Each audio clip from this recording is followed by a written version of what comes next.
Welcome to the Develop Yourself podcast, where we teach you everything you need to land your first job as a software developer by learning to develop yourself, your skills, your network, and more. I'm Brian, your host. Today on the Develop Yourself podcast, I have a very special guest, Srini, Director of Generative AI Applications and Developer Experiences at Amazon Web Services. Welcome to the show, and thanks so much for taking time out of your day to do this interview. Hey, thanks, Brian. Thanks for having me. Very excited to be chatting with you and the audience that you have about all the work that we're doing and how AI is actually helping all of us. I would love to, because as you know, there's like two sides of the AI story now. There's YouTube videos that are basically like fear mongering and saying it's going to, basically be the end of software developers or jobs. And then there's people that are using it to maximize efficiency, productivity. I actually use a tool that Amazon's come out with, Amazon Q, I believe it is. Yeah. A person showed me that recently, and it's like so cool. It makes me move around at light speed in my terminal and just gives me all sorts of cool shortcuts. I showed it to somebody at work, saw me using it, and they're like, what is this? I'm like, yeah, this is part of the cool stuff that you can do with AI now, like maximizing your productivity and making coding a lot more fun, and also just doing a lot of the repetitive junk that I don't necessarily want to do. Before we get into all that and talk about AI, can you share a little bit about your role? It's a very impressive title, but can you tell me like kind of what you do at AWS? I'm the Director for Software Engineering for Amazon Q Developer. In fact, to what you just touched on, Amazon Q. Mm-hmm. Amazon Q is the generative AI platform solution that AWS and Amazon built overall. We target, and there is different users that actually use and benefit from these tools. The specific system that I work on and my team works on is focused on the software development lifecycle for anybody who's working on it and providing generative AI solutions.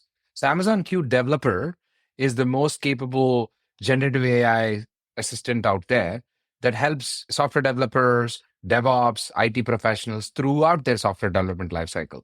And to something that you touched on, which is not having to do repetitive work, not having to do the boring, mundane tasks. And that is something that we're focusing on. And my team, I manage the engineering team here at Amazon that builds the generative AI applications on top of it. Wow.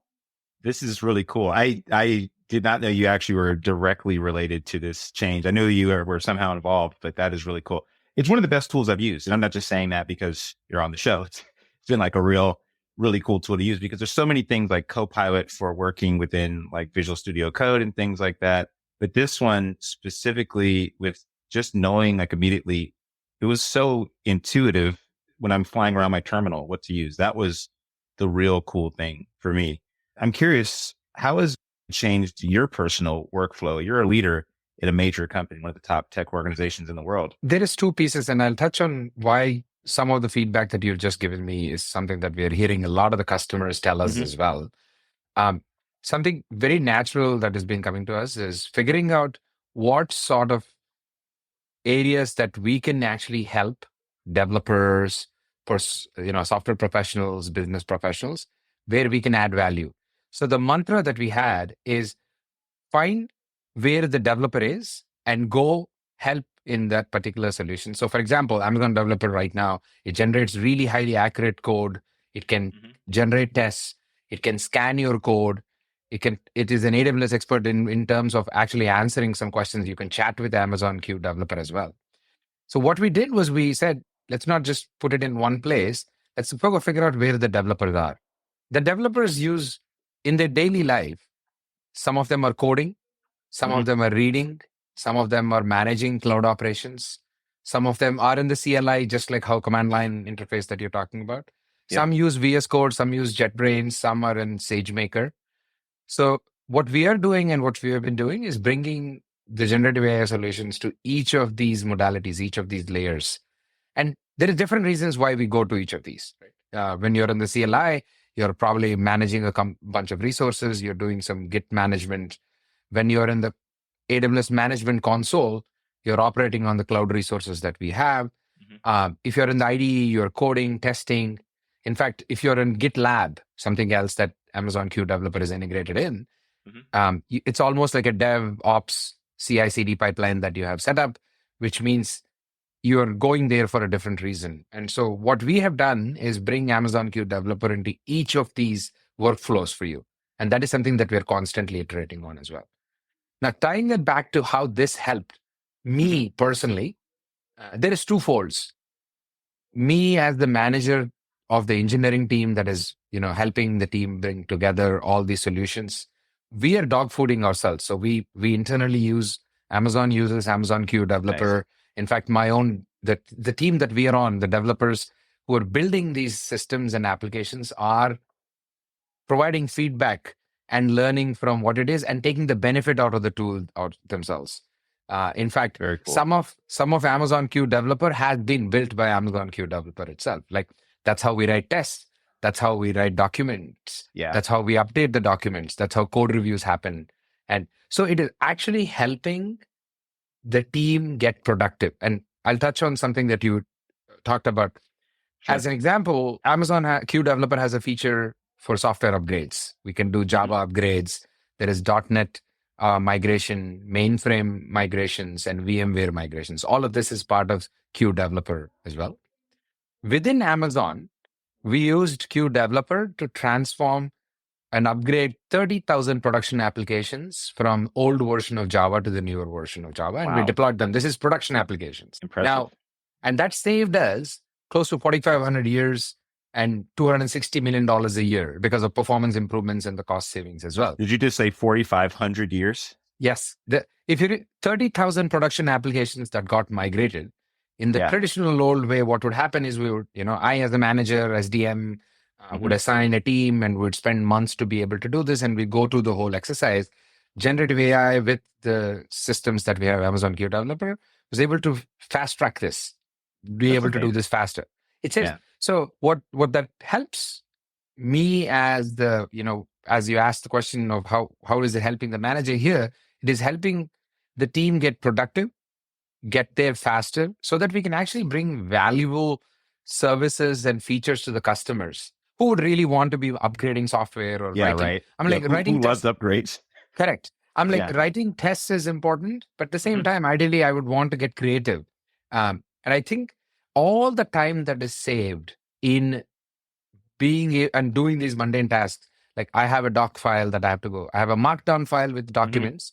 Constant problem that we all have is the code gets updated and the markdown file never gets updated. That's right. And you have to go spend extra time to be able to do this. Versus now, you can ask Amazon Q Developer to update your markdown file with the latest code, and it'll just update it for you. So that time saving, all of that effort is actually I can ship amazing solutions to customers a lot faster. And that is the value that it is bringing to the table. And that's kind of the value add, even for me and my team as well. I love that you said that. Also, that's amazing. I mean, just that number is wild. But then I think about how long an upgrade takes. I'm not familiar with Java, but anybody that's done a significant upgrade of a library or framework of things, it can be stressful, error prone, and super time consuming. So I, in retrospect, I'm not shocked that you said it could take 4,500 years, but that's just such a wild, fantastical number. Hey, I really hope you're enjoying this episode. Now, as you may know, I've joined forces with an ex-Google engineer, Zubin Pratap, who's also an ex-lawyer and learned to code at the age of 37. He and I have very similar stories, and we've combined forces to create a highly customized and personalized coaching mentorship program for career changers who are serious about breaking into tech. If you know that the outdated coding bootcamp model won't work for you, you're serious and realize that this transformation will take time, we want to speak with you. Our program is not easy. It's not short, but it's highly effective. If you're a listener of this show, you're likely the kind of person we want to work with. If you're ready to apply, click the link in the show notes and you'll be talking to Zubin or I on the phone about the program. Now, back to the episode. But yeah, I use it for writing tests now. I've offloaded a lot of the manual coding I would do, but I've actually tried to switch to more prompt-based engineering. I used to kind of laugh at that phrase. I thought, okay, what is that? What is that? But now I'm like, this is a thing. But I still see that it requires some knowledge, obviously. You can't have somebody that's completely unknowledgeable with something like coding or a specific language or domain or something, or a problem space, to just spit out a prompt and deliver something. But what parts of the development process do you still see that require a lot of human oversight. There is 2 or 3 pieces to how this is set up. As we're designing these automated systems, like we have a bunch of agents that can do the work. Like you can ask Q Developer to review the code for you, and all the changes in your IDE that you have, it actually reviews the code for you and identifies security vulnerabilities. It can understand performance issues. It can understand, best practices and give you recommendations. You as a developer, you get recommendations. And when the recommendations happen, you can also ask Q Developer to say, can you also fix this for me? It'll give you, here is the fix that you should take for your code. You as the developer are still in control, the human in the loop, to say, I do want to accept it or not. Mm-hmm. And that is the decision making. And this is where the fundamentals of how we build software and how we're understanding services, distributed services, availability of the systems, keeping them very secure, performant, those don't change. You still have to have the knowledge of doing this. In fact, one of the analogies that I keep using all the time is I learned, and again, when I went to computer science engineering, I understood binary numbers, punch cards, how dot matrix printer worked. How do you do the, microprocessing for me was 8086 and 8088 kind of programming that I had to do. Oh, wow. Okay. Now, at that point, since then, we've moved on from understanding the fundamentals of bits and flops.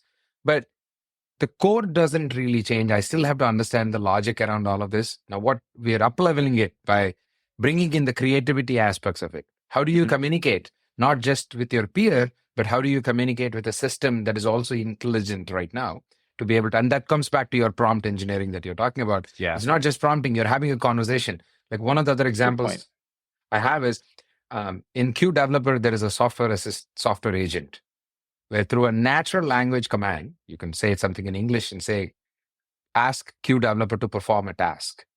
It first understands your repo, it understands your code base, it understands what you're trying to solve, and then generates code. And it's not just generates code. It is a multi-reasoning, multi-step agent, which means it thinks and tests the code for you. So you can also ask it to say, as you're giving me the response in a code format, can you make sure that it actually is testable, it is tested, and it can run? It goes through that journey. First, understand, is it testable? Oh, it's not. Let me go generate it again. It'll emit the code. At that point of time, you as a developer can say, oh, wait, I need a little more than what you just did. And it's more of a conversational exercise that is happening with the agent, with the multi-reasoning agent. Yeah. And that is where, and then I get to accept the changes. I get to say, yes, I would like you, I as the developer or you as the developer, get to decide what you want the output to be. So this is more of a tool that speeds up, improves the productivity, gets you there faster to be able to do this. Yeah, I totally agree. I think most people that are writing code for a living, doing something revolving around software and using AI tools have noticed this. It's a great enhancement for sure. But to offload all of your thinking and logic onto the AI tool is not really possible yet. And also the amount of bugs you could create, like at speed, would be pretty wild if you didn't, kind of question and, like you said, have a conversation. And that's what I really appreciate too. A lot of times I use like an AI tool to determine like, hey, is this a good approach to this? Like I'm looking at a database schema thinking, how am I going to change this? What are the pitfalls here? Give me some pros and cons of this approach. And it helps me think through things, kind of like the old term rubber ducking, and now I feel like AI has become a lot of people's rubber ducks where you can get some pretty good feedback.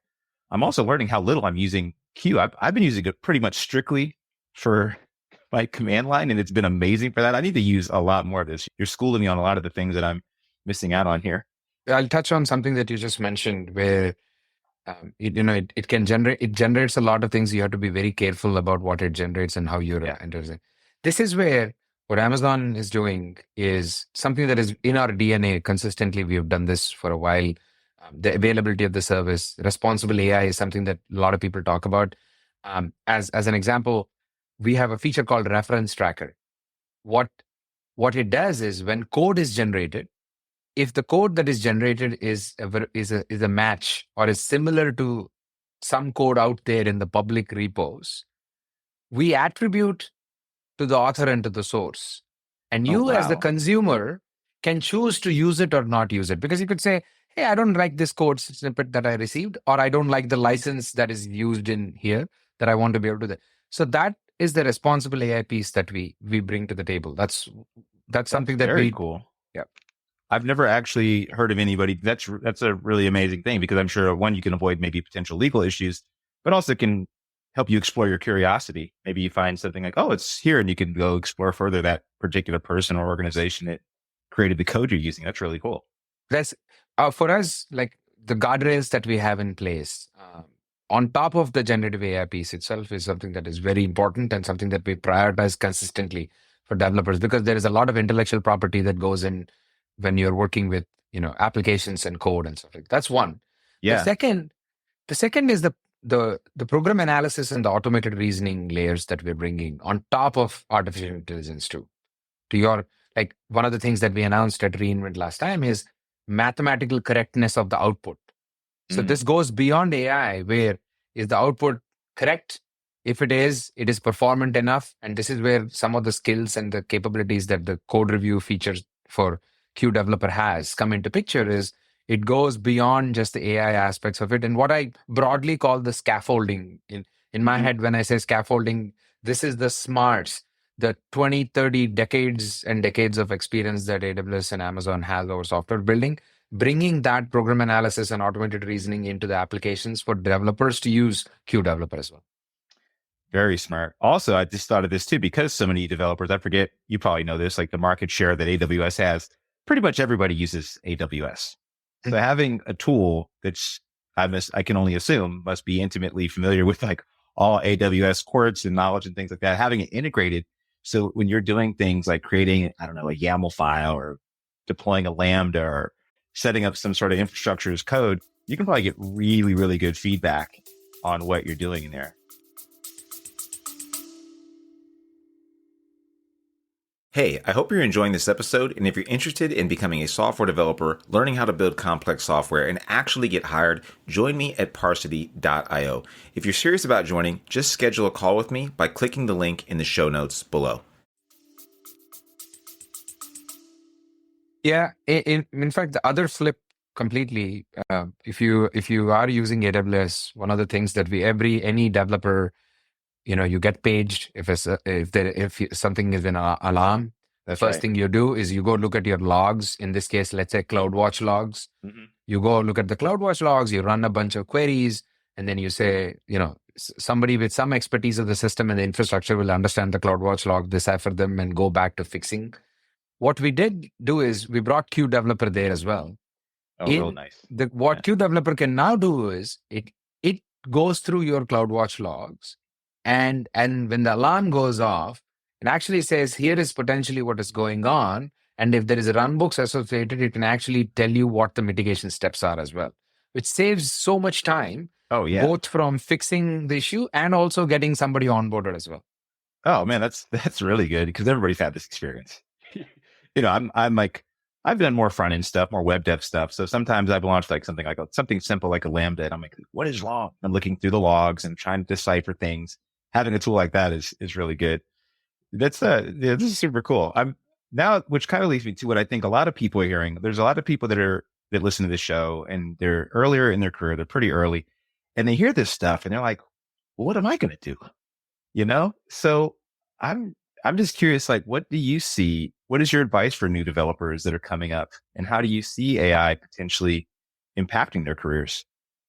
First and foremost, we are going to tectonic change in how we are evolving in software development, application building, with generative AI, with some of the tools that we're bringing. Have fun. Again, this is so much. It's amazing to be part of this journey, to be going through this journey. I have a 9-year-old son, and I'm very, very thrilled and excited, looking forward to seeing how his life is going to change and get better. And over time, we have, this is slightly philosophical, but over time, we as humans are evolving to be becoming better and better. So one is to have fun, embrace the technology, and go through this journey.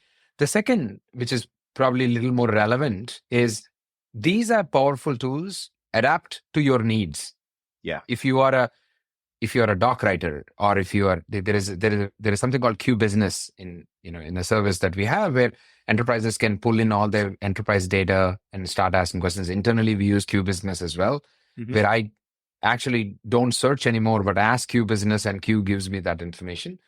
Start embracing these tools. Think of it as a tool in your arsenal to be able to help get more productive and get there faster. And one quick example I'll give you. Yeah. Um, Traditionally, when a new developer joins an organization or a team, you give them a bunch of documents to read. You assign them a peer mentor, give them small tasks, and they take a couple of months to go through the whole journey, and then they hit the ground running. That's kind of Hmm. how traditionally that happens. The Yes. world has changed now. They're, in fact, one of the developers on my team, she recently joined, and she started using Q Developer to understand the existing code base, understanding the documents, use that Hmm. time to update the documents itself. So she was able to hit the ground running so fast, faster than normal. And we observe Yeah. this pattern consistently going on. So for anybody who is embarking in the journey right now, whether you're a computer science grad like I was, or whether you're in electronics engineering, or you're doing biomedical engineering, the time we used to spend, or we are spending, on researching topics is shortening, and because of the various technologies that AI is bringing. Hmm. And it's about how we will bring up the creativity and how you collaborate. Now, not only are you collaborating with your peers, you're collaborating with many, many people out there. If in a world, another analogy that I keep using is, um, we used to apply to schools, and apply to schools from India, where I come from, means you'd mail in the application to a school in the United States. Okay. I was in that transitionary phase, Uh-huh. and that has changed from now you just apply online and you send an email. I mean, that's become just, That's nobody like the sends norm. it, Yeah. sends it. Hmm. That is the transition that we are in, where we use these AI based tools, Amazon Q Developer, Amazon Q overall, as a tool in your arsenal to get productive, to be able to help customers, to help yourselves, and come up with creative solutions. I'm like, there is so much we can do as a humankind, and this is going to help. I like your outlook. I tend to have a more optimistic outlook too. I think what a lucky time for us all to be alive on this planet. Yeah. We can see these kind of massive changes. It feels like overnight. Like it is wild. And I think just 2 years ago, how I was writing code, and now what I'm doing now, it's like night and day. I mean, coding obviously is a skill probably won't go anywhere in the near future because we'll need people to somehow construct code and software. But what other skills do you think will be more important going forward in the AI age, where you don't spend as much like time physically typing into a keyboard? This is where the creative aspects of it. I think one of the frameworks that we have is working backwards. In Hmm. Amazon, we use this quite a lot. What are we working towards? And what is the customer value? Whether it's the enterprise customer or an end user customer, doesn't matter. What is the customer value that you? The creativity, the manual tasks, tedious ones are all gone, are all going away. And that's the transition that we're in, which means the skills that I'll have to develop, or I am developing through this journey, is collaborating with a group of people, which again is nothing new. We have been doing this for a while, only that now you get a lot more time and energy to be able to do this, and tools to be able to do this. Come up with creative solutions, a little more creative than what we were, or have what was not possible at one point of time is now a little more possible. That's the Hmm. creative solutions that you're able to do. Those are the things that we will continue harping on and problem solving for customers as well, I think. Okay. That kind of tracks to what I see too. I think skills of communication obviously are increasingly important. I feel like there was a developer stereotype, archetype, like the quiet developer in their little code hole. And I think that that's probably a little more difficult to do that. I think going forward, that communication skills, whether humans and learning how to write and communicate yourself through text, is probably going to become increasingly important. In fact, Age. you are chatting with the Q developer assistant right now, which means Hmm. there is, even in this case, almost like Q developer is a peer Yeah. software engineer or a DevOps for you, and you're having a conversation with a system that is intelligent enough, that is built with all the security paradigms and the responsible AI guardrails. I think that is very important as well, as we're embarking on a lot of this. With great power comes great responsibility, and this is something that is very natural to how we do this internally. Is when these tools can do that, you're having a conversation, asking the agent to do the work for you on your Hmm. behalf. configuring it to be able to do this. And as you trust the system more, and to your end, like for example, you're using it in the command line already, you seem to like it, and you finding it useful. Then if you are somebody who also codes in the IDE, then you go experiment there and then bring it into your workflow. I think that's the important piece. Yeah, for sure. I feel like there's a bit of a digital divide happening, and it's accelerating really quickly with people that are either adopting AI. And I think obviously if in software, if you're working at Amazon, we're surrounded by people, that use it. I'm in San Francisco area, but I feel like there's a lot of people that are slower to adopt. And I feel like they're going to probably really want to before this divide gets really, really big. As an example, we only talked about developers, we talked about Q business, but there is a lot of applications. Like if you go back to the medical field right now, you're a doctor's, you're at the doctor's place. The cancer research that we're talking about, where we have customers who are building AI, Gen AI applications, leveraging, Bedrock is our platform that brings many generative AI models with it, like whether it's an Anthropic model or a Meta model. So Bedrock is a platform, and you can build applications. We've seen many customers actually build applications that leverage AI and generative AI to help their workflow.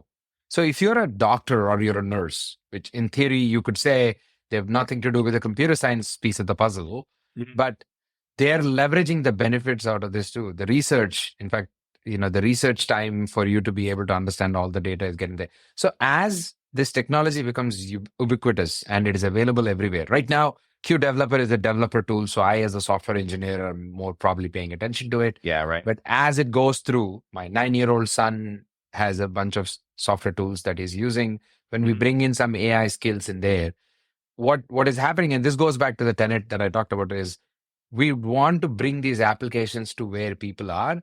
That way, it is not, there is a separate tool that you have to go to learning, but it is built into the systems that we have as well. Yeah. Yeah. Really good point. Yeah, you're right. It's more than just like the software field that's leveraging these kinds of tools for sure. Before I let you go here, I think a lot of people listening to this also are like, I want to get into the field of AI. Your director at, Amazon, obviously is one of the big companies everybody knows, and a lot of people want to get in there, and they're thinking, how do I work in AI? What do I do? What does that even mean? Are there some skills, degrees, just things you would suggest people do that are really curious and want to begin working in the field of AI? There is 2 or 3 ways of doing this. I think, for example, Amazon has Machine Learning University that is open for anybody to be able to do this. There is AWS Skill Builders that are free of cost or low cost courses that folks can actually go and learn. There is a Generative AI Innovation Center that we started where, it's $100 million of investment from AWS for anybody to be able to do this too. Wow. So there are systems in place, and this is more intentional. I want to learn this intentionally. I want to be able to do this. In fact, we have an AI ready commitment that we have we set this up in 2023, where Amazon announced that we're going to provide AI skill training for 2 million people by 25. Intentional upskilling opportunities that we provide, and that's one. The second, going back to your other access, depending on where you are embracing the technology and having fun, I think that is the second very important piece of the puzzle, and learning it. In fact, 5 years ago, I did not know much about AI myself. I was working in supply chain. Interesting. I learned through this, and I went through that. So there is intentional learning through upskilling that you could do, which we provide. Number 2 is embrace the technology while you are in there to be able to do this too. I think that's number 2 to get there. And number 3, related slightly to how we're embracing the technology, as applications come with this functionality, starting to adopt them and actually contributing back to the system, being able to add value. I think all of these 2 things will help anybody get ready. I'm like, it's more like, rather than being ready, go with the journey, and then we'll all have fun too, I think. I like that. Yeah. Thank you so much. Really appreciate you taking the time to talk with me, and hope everybody got a lot out of that. I did. Any last words for the audience? First of all, I'm like, just because I specifically know a lot about Amazon Q Developer. If you are a developer out there or learning to code or understanding systems and software services, give it a spin. This is one of those tools where we've taken utmost care. We hear the feedback from customers, both internal customers, my own, my own team. We all use it, get feedback. That's one. There is going back to the responsible AI and security guardrails and security systems that we have in place as well. So you give it a spin, test it out. That's one. Number two, something that you earlier asked is embracing the technology and understanding how this is going. I think that is very important. Number three, not just Amazon Q Developer, look for upskilling systems that exist out there with AWS that we have, and get onboarded. I need to look into that. I totally forgot that Amazon has quite a few courses out there that are pretty well made. I've heard a lot of great reviews of those. I need to check out the ones you just mentioned. I'll have those in the show notes. Actually, I have links to all those in the show notes.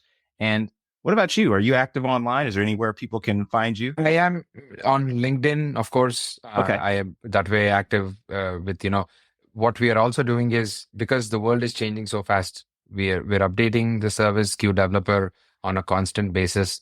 A couple of weeks ago, we announced a feature enhancements to the Amazon Q Developer software agent. This is where I was talking about, not only does it generate the code, it actually tests the code for you on behalf and make sure that the code is ready to be tested and executed. That feature. So any updates that happen, we're constantly posting on LinkedIn. There is an AWS developer forum that actually does this, Amazon Q. Those are all the systems that you could follow to get the latest and the greatest news as well. Sweet. I'll have those links in the show notes as well. And I'll start following them also, because I'm getting a lot of use out of that tool. Thanks again. Awesome. Really appreciate you being on the show today. Thank you. Thanks for having me. Wonderful. That'll do it for today's episode of the Develop Yourself podcast. If you're serious about switching careers and becoming a software developer and building complex software and want to work directly with me and my team, go to Parsity.io. And if you want more information, feel free to schedule a chat by just clicking the link in the show notes. See you next week.